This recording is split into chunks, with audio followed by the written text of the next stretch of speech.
Hallo und herzlich willkommen zu Tipps und Tricks rund um die optimale Nutzung digitaler Geräte. Mein Name ist Arno Burger und heute geht es nochmal um Excel, und zwar um ein Thema, das mir besonders am Herz liegt, weil ich immer wieder feststelle, dass viele damit Schwierigkeiten haben, und das sind die, ich nenne es mal, Betriebszustände von Excel.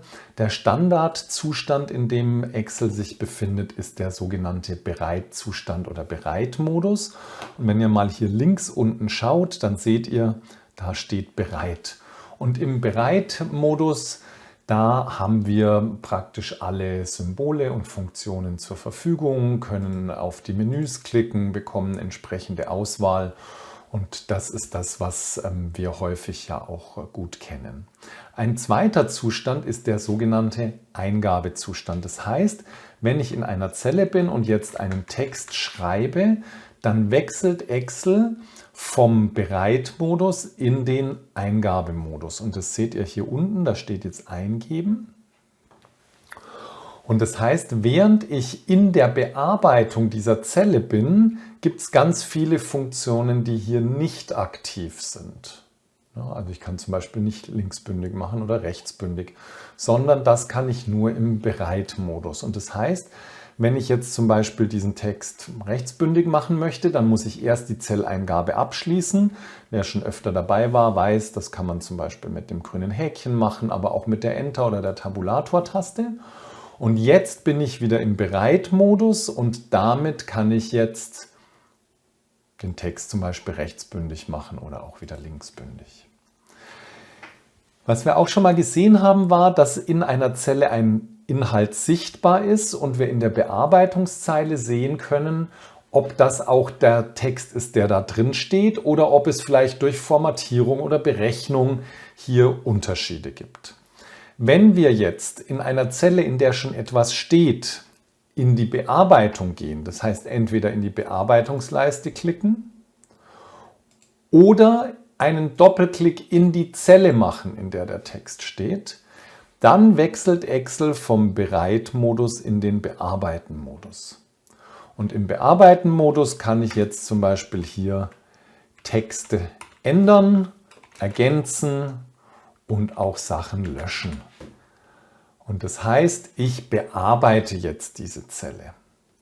Und dann drücke ich die Enter-Taste und bin aus diesem Modus wieder raus und kann ihn auch wieder aufrufen.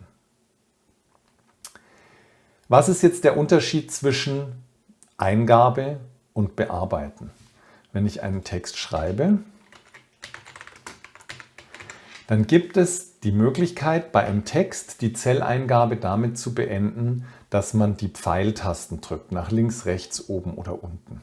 Ich mache das mal nach rechts und damit springt Excel in die nächste Zelle. Wenn ich jetzt im Bearbeiten-Modus bin, wir haben hier unten Bearbeiten, dann führt das Drücken der Pfeiltasten, der sogenannten Cursor-Tasten nach links und rechts, nicht dazu, dass wir in die nächste Zelle kommen und die Zelleingabe abschließen, sondern dann bewegen wir uns in der Zelle. Also deshalb großer Unterschied zwischen Eingabe- und Bearbeiten-Modus. Wenn ich also zum Beispiel einen Text beginne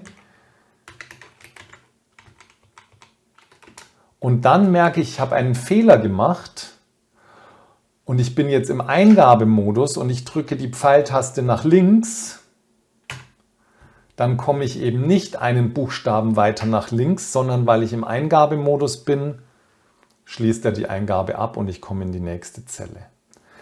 Das heißt, Tasten wie die Pfeiltasten unterscheiden zwischen diesem Eingabe- und Bearbeiten-Modus. Außerdem verhalten sich zum Beispiel die Löschen-Tasten unterschiedlich. Wenn ich im Bereitmodus bin und ich drücke die Entfernen-Taste, dann ist der Zellinhalt weg. Ich mache das nochmal rückgängig.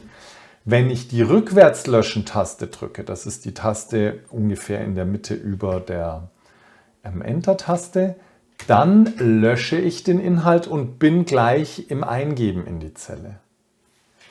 Wenn ich hingegen im Bearbeiten-Modus bin und ich drücke die Entfernen-Taste, dann löscht er die Zeichen rechts vom Cursor und drücke ich die Rückwärtslöschen-Taste, löscht er die Zeichen links vom Cursor.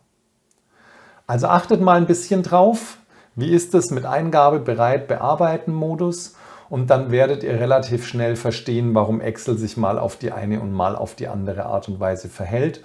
Und es ist tatsächlich an vielen Stellen praktisch, auch wenn wir es vielleicht aus Word oder aus anderen Programmen so nicht gewöhnt sind.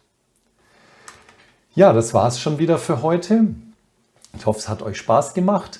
Wenn ihr Lust habt, erinnert zu werden an die neuen YouTube-Videos, die ich hochlade, dann könnt ihr den Kanal abonnieren. Ihr könnt aber natürlich auch gerne, wenn es euch gefallen hat, einen Like hinterlassen oder eure Fragen und Ideen in die Kommentare schreiben. Ich freue mich, von euch zu hören. Das war's, euer Arno.